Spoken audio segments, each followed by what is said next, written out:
سورۃ الروم آیت نمبر 45۔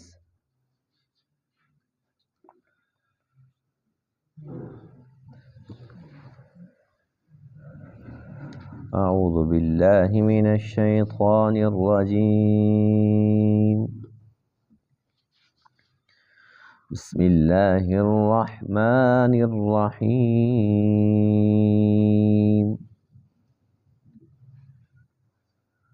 ومن آیاته أن يرسل الرياح مبشرات وليذيقكم من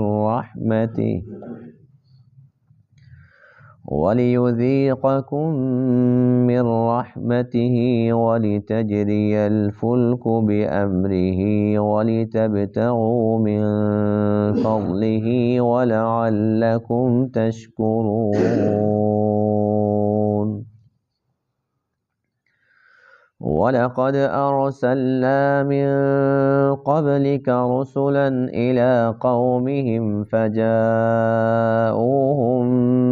بِالْبَيِّنَاتِ فَانْتَقَمْنَا مِنَ الَّذِينَ أَجْرَمُوا وَكَانَ حَقًّا عَلَيْنَا نَصْرُ الْمُؤْمِنِينَ۔ اللہ الذی يرسل الرياح فتثير سحابا فيبسطه في السماء كيف يشاء ويجعله كسفا فترى الودق يخرج من خلاله فَإِذَا أَصَابَ بِهِ مَن يَشَاءُ مِنْ عِبَادِهِ إِذَا هُمْ يَسْتَبْشِرُونَ۔ وَإِن كَانُوا مِن قَبْلِ أَن يُنَزَّلَ عَلَيْهِم مِّن قَبْلِهِ لَمُبْلِسِينَ۔ صدق اللہ العظیم۔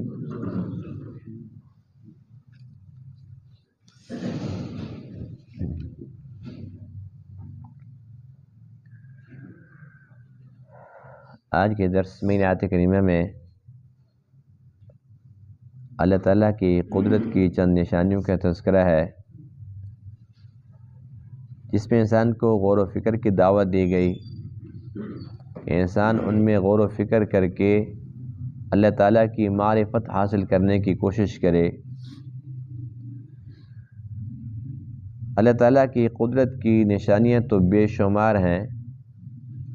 آج کے درس میں آیت کریمہ کے اندر ان میں سے چند ایک کا تذکرہ ہے، جس میں ایک ہوا ہے۔ یہ ایسی چیز ہے جو ہمیں نظر نہیں آتی لیکن ہے، اور اللہ تعالیٰ نے اس کو جتنا حکم دیا ہے کہ تو نے اس رفتار سے چلنا ہے جس سے انسان فائدہ اٹھا سکے، یعنی کہ ہم سانس لیتے ہیں، یہ ہوا ہے تو سانس لیتے ہیں، اگر یہ ہوا ختم ہو جائے تو تب بھی سب کے سب ختم ہو جائیں گے، اور اگر تھوڑی سی تیز ہو جائے جیسے قوم عاد پر ہوئی تھی تب بھی ختم ہو جائیں گے۔ تو اللہ تعالیٰ نے اس کو جتنا حکم دیا اس کی یہ پابند ہے۔ پھر اللہ فرماتے ہیں کہ یہی ہوا جب ٹھنڈی ٹھنڈی چلتی ہے اور وہ بھی گرمی کے موسم کے اندر، تو اس وقت تم خوش ہو جاتے ہو اور لگتا ہے کہ ہوا ٹھنڈی ہے، یا تو بارش آئے گی یا کہیں بارش آئی ہے۔ تو اللہ فرماتے ہیں کہ یہ جو ہوا ہوتی ہے اس وقت خوشخبری سنانے والی ہوتی ہے۔ بادلوں سے پہلے ہوا چلتی ہے تو خوشخبری سناتی ہے، تیار ہو جاؤ اللہ کی رحمت برسنے والی ہے۔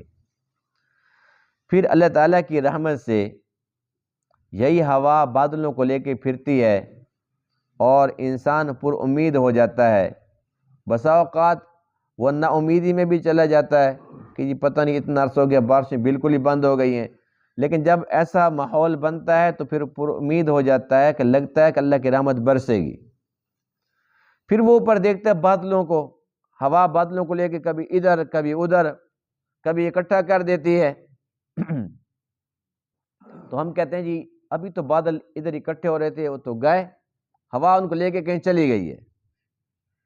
تو جہاں اللہ کا حکم ہوتا ہے ہوا وہیں بادلوں کو لے کے جاتی ہے۔ پھر کبھی ایسا ہوتا ہے کہ بارش برستے برستے کافی دن گزر جاتے ہیں اور پھر ہم اس ہوا کے انتظار میں ہوتے ہیں، پھر یہ ہوا چلتی ہے تیز، تو پھر ہم پر امید ہو جاتے ہیں کہ اب امید ہے کہ بادلوں کا زور ٹوٹے گا، آج جو ہوا چلی ہے نا کہیں نہ کہیں ان کو لے جائے گی۔ تو اللہ فرماتے ہیں کہ ایک ہی ہوا ہے، وہ تمہارے کتنے کام آتی ہے؟ کیا وہ تمہارے کہنے سے چلتی ہے؟ کیا اللہ کے بغیر کوئی اور ایسا ہے جس کے یہ حکم مانتی ہو؟ کبھی بھی نہیں، یہ صرف اور صرف اللہ کے حکم کی پابند ہے۔ تو اللہ فرماتے ہیں کہ اسی ہوا کے ساتھ تمہاری کشتیاں چلتی ہیں، اور اسی ہوا کے ساتھ یہ بادل اکٹھے ہوتے ہیں، اور اللہ تعالیٰ کی قدرت کاملہ سے ایک جگہ سے دوسری جگہ، دوسری جگہ سے تیسری جگہ، جہاں اللہ تعالیٰ کو منظور ہوتا ہے وہاں پر بادل اکٹھے ہوتے ہیں، پھر بارش برستی ہے۔ تو کیا تم اللہ تعالیٰ کا شکر ادا نہیں کرتے؟ اور اس ایک بارش کے ساتھ جو لوگ زمین کا کام کرتے ہیں نا، کھیتی باڑی کرتے ہیں، کاشتکاری، ان سے پوچھو کہ یہ بارش کیا چیز ہے۔ ہمارے یہاں تو ہم کہتے ہیں جی بارش آئی ہے تو گلیاں خراب ہو گئی ہیں، یہاں پر پانی اکٹھا ہو گیا ہے، لیکن جن لوگوں کا گزر اوقات ہی زمیندارہ پر ہے ان سے پوچھو اس بارش کی اہمیت۔ جیسی بارش آتی ہے وہ کہتے ہیں الحمدللہ اتنے کا میں نے پانی لگانا تھا، اتنا میرا ڈیزل کا خرچہ تھا، الحمدللہ سب کچھ بچ گئے۔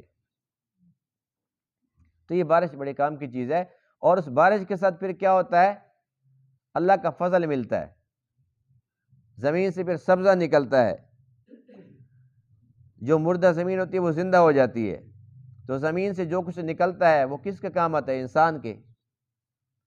کچھ چیزیں ایسی ہوتی ہیں جو انسان خود کھاتا ہے، جیسے اناج، کچھ ایسی چیزیں جو انسان کے جانور کھاتے ہیں، تو وہ بھی تو انسان کا فائدہ ہوا۔ تو اللہ فرماتے ہیں کہ اتنی چیزیں تم استعمال کرتے ہو، میری نعمتیں استعمال کرتے ہو، اللہ کا شکر ادا کیوں نہیں کرتے؟ پھر اللہ فرماتے ہیں کہ جن کو چیزیں نظر نہیں آتی، اللہ کی قدرت کی نشانیاں نظر نہیں آتی، تو اللہ تعالیٰ نے اپنے محبوب علیہ السلام کو تسلی دی ہے، ہمارا کام تھا ان کو سمجھانا۔ اگر یہ نہیں سمجھتے تو فرمایا کہ آپ سے پہلے کتنے رسول آئے، اور ہم نے ہر ایک رسول کو معجزے بھی عطا کیے، ان کے امتوں نے، ان کی قوموں نے ان کو بھی دیکھا، ان کے معجزات کو بھی دیکھا، لیکن ماننے والے تو ہر دور میں کم رہے۔ اکثر کیا کرتے ہیں؟ کان اکثرہم مشرکین، ہر دور میں اکثر تو شرک کرنے والے ہوتے ہیں، موحد تو کم ہوتے ہیں۔ جس طریقے سے ہر دور کے اندر ہم دیکھتے ہیں کہ جو نمازی ہیں وہ کم ہوتے ہیں، بے نمازی زیادہ ہوتے ہیں، سچے وہ آج کل تو ڈھونڈنے سے بھی نہیں ملتے، لیکن بہرحال ہیں تو صحیح لیکن کم ہیں، لیکن جھوٹے ایک ڈھونڈو ہزار ملتے ہیں۔ تو ہر طرف بددیانتی ہے، دیانتدار بہت کم ملتے ہیں۔ تو اللہ کا قرآن کہتا ہے وَلَوْ أَعْجَبَكَ كَثْرَةُ الْخَبِيثِ، آپ کو اگرچہ تعجب میں ڈالے خبیث چیز کی کثرت، ہر دور کے اندر جو برے لوگ ہوتے ہیں، جو بری چیزیں ہیں، وہ تعداد میں زیادہ ہوتی، لیکن اللہ کے ہاں ان کا کوئی وزن نہیں ہوتا، ان کی کوئی اہمیت نہیں ہوتی۔ ساری دنیا کے لوگ جو کافر ہوں ایک طرف، اور پوری دنیا کے اندر ایک بندہ ہو ایمان والا، اللہ کے ہاں اس ایک کی اہمیت زیادہ ہے۔ ساری دنیا کافروں سے بھر جائے، اللہ کو کسی ایک کی کوئی پرواہ نہیں ہے۔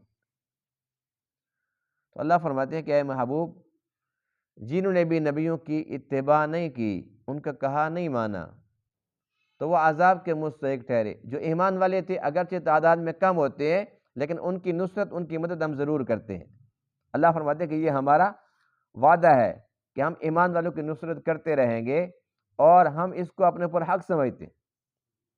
حالانکہ اللہ کا سب پہ حق ہے، کسی کا اللہ پہ کوئی حق نہیں ہے۔ اس کی رحمت ہے کہ وہ کہتے ہیں کہ جو ایمان والے ہیں ان کی نصرت میرا حق ہے۔ یہ بھی اللہ تعالیٰ کا ایک فضل ہے، اس کا کرم ہے کہ اس نے خود یہ بات ارشاد فرمائی۔ تو اس لیے ہم اللہ کا شکر ادا کرتے ہیں کہ ہم الحمدللہ ایمان والے ہیں، اور اس وقت بھی پوری دنیا کے اندر ایمان والے کم ہیں اور جو کافر ہیں وہ تعداد میں زیادہ ہیں، لیکن جتنے بھی زیادہ بڑھ جائیں اللہ تعالیٰ کے یہاں ان کی کوئی حیثیت، کوئی اہمیت نہیں ہے۔ وَمِنْ آیَاتِهِ، اور اس کی قدرت کی نشانیوں میں سے یہ ہے أَن يُرْسِلَ الرِّيَاحَ، کہ وہ چلاتا ہے ہواؤں کو، مبشرات، جو خوشخبری سنانے والی ہوتی ہیں، وَلِيُذِيقَكُم مِّن رَحْمَتِهِ، اور تاکہ وہ تمہیں چکھائے اپنی رحمت سے، وَلِتَجْرِيَ الْفُلْكُ بِأَمْرِهِ، اور تاکہ چلیں کشتیاں اس کے امر سے، اس کے حکم سے، وَلِتَبْتَغُوا مِن فَضْلِهِ، اور تاکہ تم اس کا فضل تلاش کرو، وَلَعَلَّكُمْ تَشْكُرُونَ، اور تاکہ تم اس کا شکر ادا کرو۔ اب کتنی باتیں ایک ہوا کے چلنے سے، اللہ فرماتے ہیں یہ فائدہ، یہ فائدہ، یہ فائدہ، تو انسان کا کام کیا ہے کہ وہ صرف اللہ تعالیٰ کی نعمتوں کو استعمال کر کے اس کا شکر ادا کرے۔ وَلَقَدْ أَرْسَلْنَا مِن قَبْلِكَ رُسُلًا، اور البتہ تحقیق ہم نے بھیجے آپ سے پہلے بہت سارے رسول، إِلَىٰ قَوْمِهِمْ، ان کی قوموں کی طرف، فَجَاءُوهُمْ بِالْبَيِّنَاتِ، پس وہ لائے ان کے پاس واضح دلائل، یعنی کہ معجزات بھی ان کو دکھائے، لیکن جب ان لوگوں نے بات نہیں مانی، فَانْتَقَمْنَا مِنَ الَّذِينَ أَجْرَمُوا، پس ہم نے انتقام لیا ان لوگوں سے جنہوں نے جرم کا ارتکاب کیا، وَكَانَ حَقًّا عَلَيْنَا، اور یہ حق تھا ہم پر، نصر المؤمنین، ایمان والوں کی مدد کرنا۔ اللہ الذی، اللہ وہ ذات ہے، یرسل الریاح، جو چلاتا ہے ہواؤں کو، فتثیر سحابا، پس وہ بادلوں کو اڑائے پھرتے ہیں، فیبسطہ فی السماء، پس اللہ تعالیٰ پھیلا دیتا ہے ان بادلوں کو فضا میں، کیف یشاء، جیسے چاہتا ہے، وَيَجْعَلُهُ كِسَفًا، اور ان بادلوں کو تہہ بتہ کر دیتا ہے، بادلوں سے اوپر بادل، پھر بادل، ہر طرف بادل ہی بادل ہوتے ہیں۔ فَتَرَى الْوَدْقَ، پس آپ دیکھتے ہیں بارش کو، يَخْرُجُ مِنْ خِلَالِهِ، کہ ان کے درمیان سے نکلتی ہے، فَإِذَا أَصَابَ بِهِ مَن يَشَاءُ، پس جب اللہ تعالیٰ پہنچاتا ہے اس کو اپنے بندوں میں سے جس کے پاس چاہتا ہے، اذا ہم یستبشرون، تو اس وقت یہ لوگ خوش ہو جاتے ہیں، یعنی یہ بارش آتی ہے تو خوش ہو جاتے ہیں۔ وَإِن كَانُوا مِن قَبْلُ، اگرچہ اس سے پہلے ان کی حالت یہ تھی، ان ينزل علیہم، کہ ان پر یہ اتاری جاتی، یعنی ابھی تک بارش نہیں اتری تھی، اس سے پہلے ان کی حالت یہ تھی، لمبلسین، یہ لوگ نا امید ہوئے کھڑے تھے۔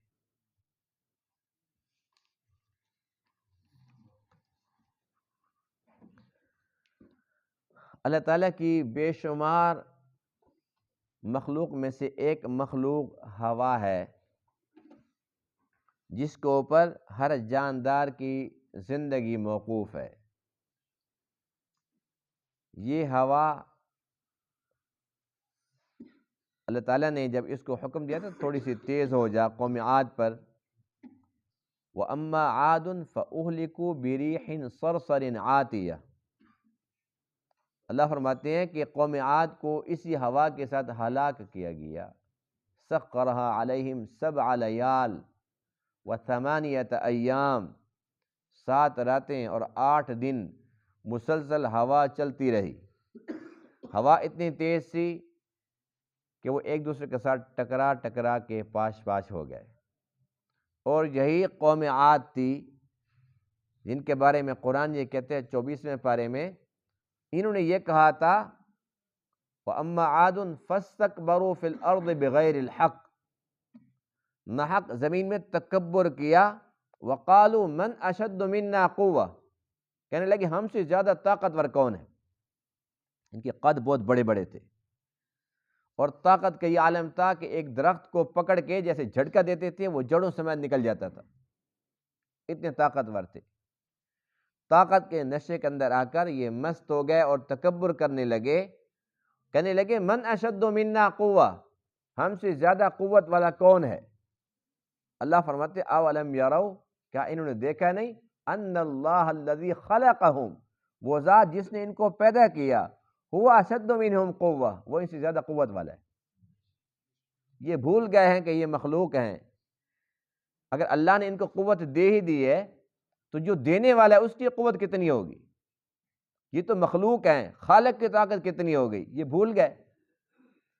پھر اللہ تعالیٰ نے ان کے اوپر ہاتھی مسلط نہیں فرمائے، ان کے اوپر کوئی دیو مسلط نہیں فرمائے، یہ تکبر کر رہے تھے نا۔ اللہ تعالیٰ نے وہ مخلوق جو پہلے موجود تھی، یہی ہوا، اس کو حکم دیا تھوڑی سی تیز ہو جا۔ تھوڑی سی تیز کیا ہوئی؟ ایک دوسرے کے ساتھ ٹکرا ٹکرا کے ختم ہو گئے، مر گئے، ان کا نام و نشان مٹ گیا۔ اور اللہ فرماتے ہیں کہ جب یہ مرے پڑے تھے، ان کی حالت یہ تھی کہ انہم اعجاز نخل خاویہ، جیسے کہ کھجور کے درخت گرے پڑے ہوں، قد لمبے لمبے تھے نا، جیسے کھجور کے درخت گرے پڑے ہوتے ہیں ایسے گرے پڑے تھے۔ تو کوئی اللہ کا مقابلہ کر سکتا ہے؟ تو اللہ کے ساتھ انسان جب مقابلہ نہیں کر سکتا پھر اکڑ کس بات کی ہے؟ تکبر تو اللہ تعالیٰ کر سکتا ہے جس کے کام سب کے بغیر بنتے ہیں، کہ وہ صمد بے نیاز ذات ہے۔ انسان تکبر کرتا ہے، بڑا بول، جب بول لیتا ہے تھوڑی دیر کے بعد احساس ہوتا ہے جی میں نے فلاں بندے کے ساتھ جو یہ بات کی ہے، اور اگر میں اس کے پاس پھنس گیا کسی وقت تو میرا کیا بنے گا؟ اور 2 دن کے بعد پھر پھنس بھی جاتا ہے، اسی سے کام پڑ جاتا ہے، اب مجبور ہوتا ہے تو میں کروں تو کیا کروں؟ تو اللہ فرماتے ہیں کہ جب تم اتنے کمزور ہو کہ تم بے بس ہوئے کھڑے ہوتے ہو تو پھر بڑے بول بولتے کیوں ہو؟ اللہ تعالیٰ کو انسان کے اندر عاجزی پسند ہے۔ بہرحال یہ ایک ہوا ہے، اللہ فرماتے ہیں کہ اس کو میں چلاتا ہوں، وَمِنْ آیَاتِهِ أَن يُرْسِلَ الرِّيَاحَ، اللہ اس کو چلاتا ہے، یہ اللہ کے حکم کی غلام ہے۔ یہ جب چلتی ہے تو خوشخبریاں سناتی ہے، انسان خوش ہو جاتا ہے، بادل اکٹھے ہو رہے ہیں، بارش برسے گی، تو اللہ فرماتے ہیں اب اس ایک ہوا کے اندر کتنی نعمتیں چھپی ہوئی ہیں، وَلِيُذِيقَكُم مِّن رَحْمَتِهِ، اللہ چاہتا ہے کہ اپنی رحمت کا مزہ چکھائے۔ وَلِتَجْرِيَ الْفُلْكُ، اللہ یہ چاہتا ہے کہ تمہاری کشتیاں چلیں، پہلے دور کے اندر کشتیاں ہوا کے ساتھ ہی چلتی تھی۔ وَلِتَبْتَغُوا مِن فَضْلِهِ، اللہ یہ چاہتا ہے کہ تم اس کا فضل تلاش کرو، اور ساری نعمتیں استعمال کر کے آخر میں مطالبہ کیا ہے، وَلَعَلَّكُمْ تَشْكُرُونَ، تم اللہ تعالیٰ کا شکر ادا کرو۔ ہم سانس لیتے ہیں یا نہیں لیتے؟ لیتے رہتے ہیں۔ اللہ تعالیٰ کی ہر نعمت پر شکر واجب ہے کہ نہیں ہے؟ شیخ سعدی رحمہ اللہ جو اللہ تعالیٰ کے بہت بڑے ولی گزرے ہیں، صوفی بزرگ گزرے ہیں، وہ فرماتے ہیں کہ اللہ تعالیٰ کے ہر نعمت پر شکر واجب ہے تو انسان 24 گھنٹے کے اندر 24,000 مرتبہ سانس لیتا ہے۔ کتنی مرتبہ؟ 24,000 مرتبہ۔ ہم تو گنتے نہیں ہیں نا، بس سانس چل رہا ہے 24,000 مرتبہ۔ اور شیخ سعدی فرماتے ہیں کہ مزے کی بات یہ کہ ہر سانس لینے پر ایک نعمت نہیں 2 نعمتیں۔ ایک ہم سانس لیتے ہیں، سانس اندر جاتا ہے، اس کے بعد اس کو پھر ہم باہر نکالتے ہیں، اگر یہ اندر نہ جائے تب بھی چھٹی، اندر جا کے باہر اگر نہ نکلے پھر بھی چھٹی۔ تو ایک سانس لینے پر ایک نعمت نہیں ہے، کتنی نعمتیں؟ 2۔ تو جب ہم ہر روز بلا ناغہ ہر ایک انسان 24,000 مرتبہ سانس لیتا ہے تو نعمتیں کتنی ہوئی؟ 48,000۔ تو شیخ سعدی فرماتے ہیں کہ اے انسان 48,000 مرتبہ تو صرف سانس کی نعمت پر تیرے پر شکر واجب ہوا۔ تو 48,000 مرتبہ کیا ہم کہتے ہیں الحمدللہ الحمدللہ کہتے ہیں؟ باقی ساری نعمتیں ایک طرف رکھ دو، نعمتیں تو اتنی ہیں کہ اللہ کا قرآن کہتا ہے وَإِن تَعُدُّوا نِعْمَةَ اللَّهِ لَا تُحْصُوهَا، کہ تم گننا چاہو تو نہیں گن سکتے، ناممکن ہے۔ کسی چیز کے بارے میں نہیں فرمایا، ان کے ریت کی ذرات اور جنگلوں کے اندر پوری دنیا میں کتنے درخت ہیں، کتنے ان کے پتے ہیں، نہیں فرمایا کہ تم نہیں گن سکتے، لیکن جب اپنی نعمتوں کی باری آئی تو فرمایا کہ گن کے دکھاؤ، اتنی نعمتیں ہیں کہ نہیں گن سکتے۔ تو دیکھیے نا کہ صرف ایک سانس لینے پر جن کی دشواری، جن کو سانس کی دشواری، ان سے پوچھو، صرف سانس کی بیماری کے اندر وہ مبتلا ہے، ان سے پوچھو، جب ان کو آکسیجن دی جاتی ہے، اور یہ ایک جو سلنڈر ہے نا، جب انسان اپنے گھر کے اندر اگر یہ آکسیجن کے لیے ایک سلنڈر لے کر آئے، ایک دن میں چھٹی ہو جاتی ہے، اور کتنے کا ملتا ہے جا کے ہسپتال سے پتہ کرو۔ اور اگر ایک انسان کو مہینے میں صرف 2 استعمال کرنے پڑ جائیں تو وہ کہے گا جی میں پھر پیسے اتنے کہاں سے لاؤں؟ اور اللہ تعالیٰ کی یہ نعمت مفت کے اندر استعمال ہو رہی ہے۔ تو 48,000 مرتبہ صرف سانس پر اللہ کا شکر واجب ہوا۔ پھر شیخ سعدی فرماتے ہیں کہ اے انسان 48,000 کو بھی چھوڑ دو، کیا 48 مرتبہ اس نعمت کو سامنے رکھ کے اللہ کا شکر ادا کرتا ہے؟ جواب تو پھر بھی نفی میں ہے ایسی بات یا نہیں ہے؟ چلو 48 کو بھی چھوڑتے ہیں، 48,000 کی بجائے صرف ایک مرتبہ ہر روز بلا ناغہ ہم میں سے کون ایسا ہے جو کہتے ہیں یا اللہ یہ جو سانس لے رہا ہوں تیری نعمت ہے، اس پر شکر ادا کرتا ہوں؟ کوئی کہتا ہے؟ یعنی کہ مفت کے اندر جو یہ اتنی قیمتی سے قیمتی متاع اللہ نے عطا فرمائی ہے، چونکہ مفت کی چیز ہے تو قدر نہیں ہے۔ بہرحال بہت بڑی نعمت ہے، بہت بڑی دولت ہے، تو ہر نعمت پر شکر واجب ہے۔ بات میں کر رہا تھا ہوا کی، یہ ہوا ہے تو ہم سانس لے رہے ہیں نا، اگر یہ نہ ہو تو ہم سانس کیسے لیں گے؟ جہاں پر یہ ہوا ختم ہو جاتی ہے تو کیا کہتے ہیں جی آکسیجن ختم ہو گئی تھی، دم گھٹنے سے سب بندے مر گئے۔ ایسے ہوتا نہیں ہوتا؟ کتنے واقعات ہم نے پڑھے ہیں جی، وہ پر انگیٹھی چل رہی تھی جی، وہ گیس کے جو ہے نا چولہا چل رہا تھا جی، وہاں سے گیس اکٹھی ہو گئی، آکسیجن ختم ہو گئی تھی۔ تو یہ آکسیجن ہی تو ہے جو الحمدللہ چل پھر رہی ہے اور ہمارا کام کر رہی ہے، ختم ہو جائے تو انسان ختم ہو جاتا ہے۔ تو اتنی قیمتی متاع اللہ نے ہمیں مفت کے اندر دی، اس پر کچھ بھی نہیں مانگا، ایک ہی بات کی ہے وَلَعَلَّكُمْ تَشْكُرُونَ، شکر ادا کرو۔ انسان بہت ناشکر ہے، اتنا ناشکر ہے کہ 1,00,000 نعمتیں استعمال کر رہا ہوتا ہے، اور ایک نعمت عارضی طور پر اللہ تعالیٰ سے چھین لیتا ہے، عارضی طور پر آزمانے کے لیے کہ کرتا کیا ہے۔ تو ایک نعمت جیسے جاتی ہے نا، انسان کہتے ہیں بس میرا سب کچھ چھن گیا، میں تو لٹ گیا، برباد ہو گیا۔ ایک بیماری آتی ہے چھوٹی سی، آنکھ کی ہو جائے، کان کی ہو جائے، دانت کی، وہ ساری نعمتیں بھول جاتے ہیں، کہتے ہیں جی میرے دانت میں اتنا بڑا مسئلہ ہے، سارے اس کو باقی تکلیف جتنی نعمتیں ایک طرف، میں تو جی بس جب سے ہوش سنبھالی یہی دیکھ رہا ہوں، دانتوں کا مسئلہ میرا آ رہا ہے، کبھی کان کے اندر مسئلہ ہے، کبھی کیا مسئلہ ہے، یعنی کہ پوری زندگی وہ ٹھیک رہتا ہے وہ بھول جاتا ہے۔ رابعہ بصریہ کا نام سنا صاحب نے؟ وہ اللہ تعالیٰ کی بہت نیک مقرب بندی تھی، ان کے واقعات پڑھیں تو ایمان تازہ ہوتا ہے۔ ان کے بارے میں لکھا ہے کہ وہ ساری رات مصلی پر عبادت کیا کرتی تھی، ساری رات شب بیدار، اور رات بھر عبادت کر کے اس کے بعد پھر فجر کی نماز پڑھ کے پھر مصلی پر بیٹھی تھی، اور بیٹھ کر اشراق کے انتظار میں ذکر و اذکار کر رہی تھی تو اس کو اونگ آ رہی تھی۔ اتنا تو انسان کا حق بنتا ہے کہ نہیں بنتا؟ اب اس پر کوئی مواخذے والی بات تو تھی نہیں، نہ اس کے اوپر کوئی یہ عبادت فرض تھی، لیکن وہ اللہ والوں کی اپنی باتیں ہوتی ہیں، اپنے آپ کو جھنجھوڑ رہی ہے۔ اے رابعہ کب تک سوتی رہے گی؟ کب تک سوتی رہے گی؟ یہ اللہ کی محبت ہے، یہ مقام ہے ان کا، یعنی ساری رات عبادت کی، اب بیٹھی ہے مصلی پر، اللہ کا ذکر بھی کر رہی ہے، اشراق کے انتظار میں بیٹھی ہوئی ہے، اب اونگ آ رہی تو اپنے کو ملامت کر رہی ہے، تو کب تک سوتی رہے گی؟ اور یہ وہ رابعہ بصری ہیں جن کے ملفوظات میں لکھا ہے کہ وہ کہنے لگی اے اللہ، اللہ کے ساتھ ہم کلام ہوتی تھی نا، اس کا اپنا ایک لطف ہے اگر انسان کو نصیب ہو جائے، اللہ کے ساتھ باتیں کرتی تھی، اے اللہ اگر میں جنت کی وجہ سے تیری عبادت کرتی ہوں تو مجھے جنت سے ہمیشہ کے لیے محروم کر دے، اور اگر میں جہنم کے ڈر سے تیری عبادت کرتی ہوں تو مجھے جہنم کے اندر بنا دے، اے اللہ میں تیری عبادت تیری محبت میں کرتی ہوں، نہ جہنم کا خوف نہ جنت کی طلب، مجھے تو چاہیے، بس تو مجھے مل جائے تو مجھے سب کچھ مل گیا۔ یہ مقام ہے ان کا۔ تو جو بات میں مقصودی کرنا چاہتا ہوں وہ یہ ہے کہ انہوں نے ایک شخص کو دیکھا جس کی عمر ہوگی 25-26 سال، اس نے نا سر کے اوپر پٹی باندھی ہوئی تھی۔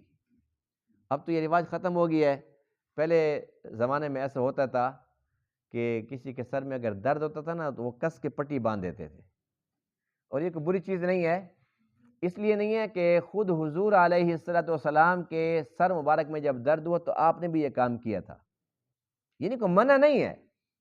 جیسے ابھی میں نے عرض کیا نا کہ حضرت رابعہ بصریہ نے یہ عرض کیا کہ اللہ مجھے جنت کی، اگر جنت کی شوق میں کرتی ہوں تو جنت سے محروم کر دے، حالانکہ حدیث پاک میں ہے کہ اللہ تعالیٰ سے جنت مانگو، جہنم سے پناہ مانگو، لیکن وہ فنا فی اللہ تھی۔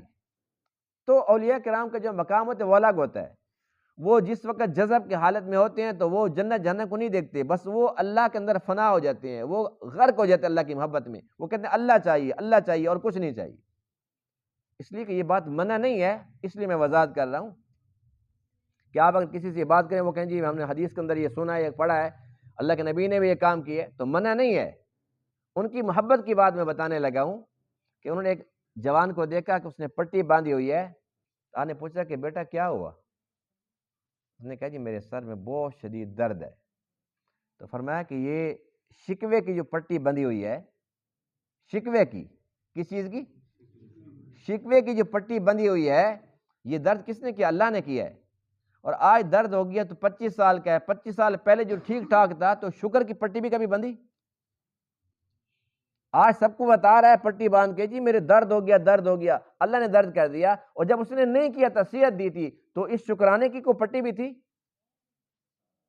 تو بات یہی ہے، ہماری فطرت میں ہے کہ جب اللہ تعالیٰ کی اتنی نعمتیں ہم استعمال کرتے ہیں اس وقت شکر کی بات نہیں ہوتی، تھوڑی سی ایک نعمت وقتی طور پر تھوڑی سی چھن جاتی ہے، اللہ اس کو دور کر دیتا ہے، تو پھر شکوے کی پٹیاں ہم باندھ لیتے ہیں اور ہماری زبانیں کھل جاتی ہیں، اور اللہ کے ساتھ سو باتیں، ہمارے لیے تو کچھ ہے ہی نہیں، ہماری پتہ نہیں دعائیں کہاں جا رہی ہیں، پتہ اللہ مجھے کب ٹھیک کرے گا کہ نہیں کرے گا، لگتا ہے میں اسی بیماری کے اندر مر جاؤں گا، میں تو علاج کرا کے تھک گیا ہوں۔ تو اللہ تعالیٰ ساری باتیں سنتا ہے کہ نہیں سنتا؟ تو اللہ فرماتا ہے میرے بندے تو میرے اس امتحان کے اندر فیل ہوگی، یہ تو ایک امتحان تھا، میں دیکھ رہا تھا کہ میرا بندہ کرتا کیا ہے۔ اور اللہ تعالیٰ جب ایک انسان سے ایک نعمت لیتا ہے تو اس کے بدلے میں بہت کچھ اور دیتا بھی ہے۔ دیکھتے نہیں ہو ایک بندے کی اگر آنکھیں نہیں ہے، وہ نابینا ہے، اس کا دماغ کتنے بندوں کے برابر ہوتا ہے کہ نہیں ہوتا؟ یعنی ایک نعمت جب اللہ لیتا ہے نا، اللہ نے کسی کو ناقص نہیں بنایا، اس کے بدلے میں اسے بہت کچھ دے دیا۔ کوئی بندہ معذور ہوتا ہے، اس کے پاس یہ ایک چیز نہیں ہے، اتنی خوبی اس کے بدلے میں اللہ اس کو دیتے ہیں کہ کسی اور کے پاس ایسی نہیں ہوتی۔ اللہ تعالیٰ جس حال میں رکھے الحمدللہ کہنا چاہیے۔ تو اللہ تعالیٰ کا قرآن یہ کہتا ہے وَقَلِيلٌ مِّنْ عِبَادِيَ الشَّكُورُ، اللہ فرماتے ہیں کہ ہیں تو میری بندے، ان میں سے شکر گزار بہت کم ہے، شکر گزار کم ہے۔ حضرت عمر رضی اللہ عنہ کے دور میں ایک شخص خانہ کعبہ کے غلاف کو چمٹا ہوا تھا اور دعائیں کر رہا تھا، یا اللہ مجھے تھوڑوں میں کر دے۔ حضرت عمر نے بات سنی، فرمایا کہ یہ تو کوئی بیوقوف لگتا ہے، ہر بندہ زیادوں کے لیے دعا کرتا ہے، یہ کہتے ہیں اللہ مجھے تھوڑوں میں کر دے، چکر کیا ہے؟ فرمایا بلاؤ اس کو، دیہاتی تھا، بدو تھا، عرابی، بلاؤ اس کو، پوچھا بھی یہ تیری کو نئی دعا نکلی ہے، یہ کون سی دعا ہے؟ اس نے کہا جی بات یہ کہ ہے عمر، ہم نے قرآن نہیں پڑھا، قرآن میں ہے وَقَلِيلٌ مِّنْ عِبَادِيَ الشَّكُورُ، اللہ فرماتے ہیں کہ میرے بندوں میں سے شکر گزار کم ہے۔ میں وہ دعا کر رہا تھا یا اللہ جو کم ہے مجھے ان میں کر دے، وہ جو کم ہے نا مجھے ان میں کر دے۔ حضور فرماتے ہیں کہ بھائی یہ بدو تو نمبر لے گیا۔ تو بات یہ کہ شکر گزار واقعی کم ہے، ہم اللہ تعالیٰ سے دعا کریں کہ یا اللہ تیرا قرآن جو کہہ رہا ہے کہ میرے بندے جو شکر گزار ہیں وہ کم ہیں، اے اللہ ان کم کے اندر ہمارا بھی نام شامل کر دے، ہمیں توفیق دے۔ اور اس وقت حقیقت یہ ہے کہ بے شمار ہماری بدعمالی ہیں، لیکن ہماری پریشانیوں کی ایک بہت بڑی وجہ ناشکری بھی ہے۔ جو نعمتیں ہمارے پاس اس وقت موجود ہیں ہمارے بڑوں کے پاس نہیں تھی، یہاں تک کہ پہلے دور کے بادشاہوں کے پاس بھی نہیں تھی۔ کتنی نعمتیں ہیں، نعمتوں کی برسات ہے، لیکن اس وقت وہ ایک ٹائم کی کھاتے تھے، کہتے الحمدللہ، دوسروں کو بھی کھلاتے تھے، دل ان کے بڑے تھے۔ آج ہے تو بہت کچھ، لیکن دل جو ہے نا وہ چھوٹا ہو گیا، دل نہیں چاہتا، دوسروں کو تو کوئی کیا کھلائے گا، اپنے آپ پہ بھی خرچ کرنے تیار نہیں ہم لوگ، ایسے ہم بخیل ہو گئے۔ اس بات کی ضرورت ہے کہ اللہ تعالیٰ کی نعمتوں کو استعمال کریں اور اللہ تعالیٰ کی ہر نعمت کو یاد رکھ کے اللہ تعالیٰ کا شکر ادا کرنے کی کوشش کریں، اور اللہ تعالیٰ سے دعا کریں کہ یا اللہ میں تو کوشش کرتا ہوں لیکن پھر بھی کمزور ہوں، تو توفیق دے، تو استقامت دے شکر گزاری کی۔ کریں گے نا انشاءاللہ؟ اللہ تعالیٰ عمل کرنے کی توفیق عطا فرمائے۔ وآخر دعوانا الحمدللہ رب العالمین۔